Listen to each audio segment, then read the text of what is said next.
नमस्कार, आप देख रहे हैं मीडिया नई सुबह। मैं हूं हमवीर सिंह। आप तो जानते हैं भारत के कोने कोने में घूमते रहते हैं और आज जो हमारे साथ मेहमान खड़े हुए हैं वो बहुत ही फेमस हैं। अपने बयानों की वजह से वो जाने जाते हैं क्योंकि समाज के हित की वो बयान देते हैं और समाज के लिए काफ़ी वो सहयोग करते हैं। आज हम उनसे बात करेंगे। पूरे देश में चुनावों की सरगर्मी तेजी से बढ़ चुकी है। बिहार से लेकर दिल्ली तक इंडिया गठबंधन का भी उतार चढ़ाव वो देखने को मिल रहा है जनता को।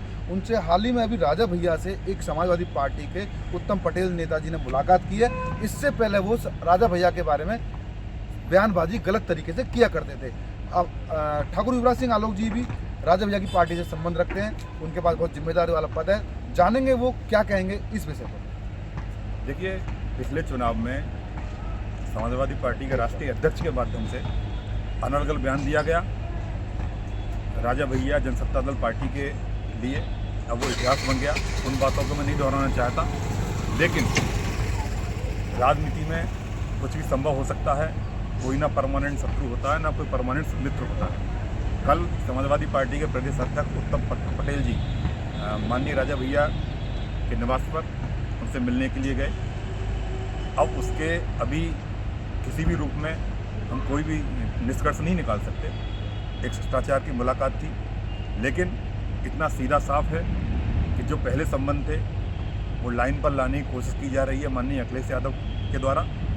और जो भी इसमें सामने चीज़ें आएंगी वो कुछ समय बाद आपको पता पड़ जाएगी। जहाँ तक इलेक्शन की बात है, अभी 2024 का लोकसभा का चुनाव आने वाला है और जो इंडिया गठबंधन है तथाकथित, उसके नेताओं का आप देख ही रहे हैं, एक एक करके विघटनकारी रूप में सामने आ रहे हैं। इनमें कोई, मुझे लगता नहीं है कि कोई एक सूत्रीय कार्यक्रम के रूप में वैचारिक इनका जो मैनिफेस्टो होगा जनता के सामने आ पाएगा।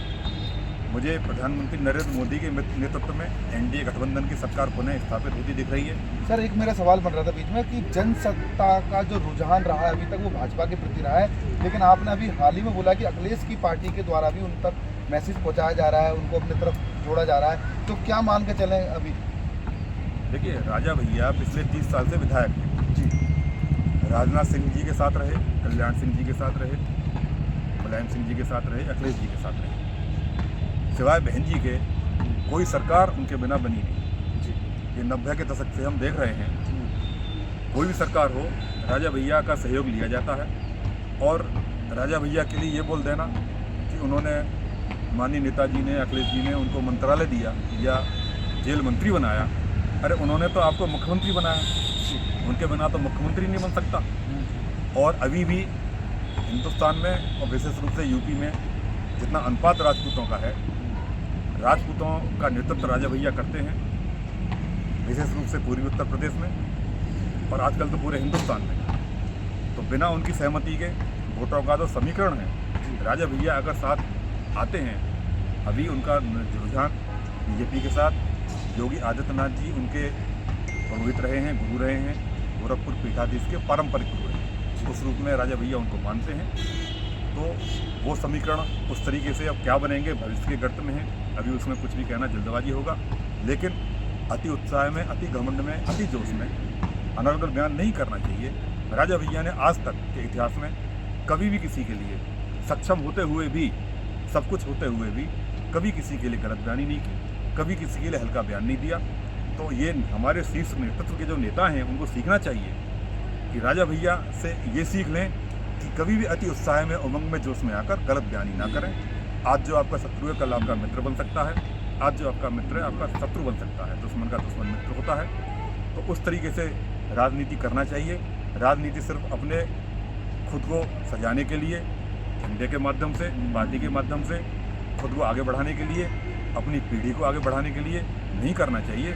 राष्ट्र हित होना चाहिए। जैसा प्रधानमंत्री जी ने पिछले हफ्ते बोला था कि राजनीति राष्ट्र हित के रूप में होना चाहिए, उसकी कोई सीमा नहीं होती, उसे आप हर तरीके से कर सकते हैं। तो मुझे अभी यही दिखाई देता है कि नेतृत्व जो है प्रधानमंत्री जी के नेतृत्व में एक बार फिर हिंदुस्तान में बीजेपी की, एनडीए की सरकार बनने की उम्मीद है।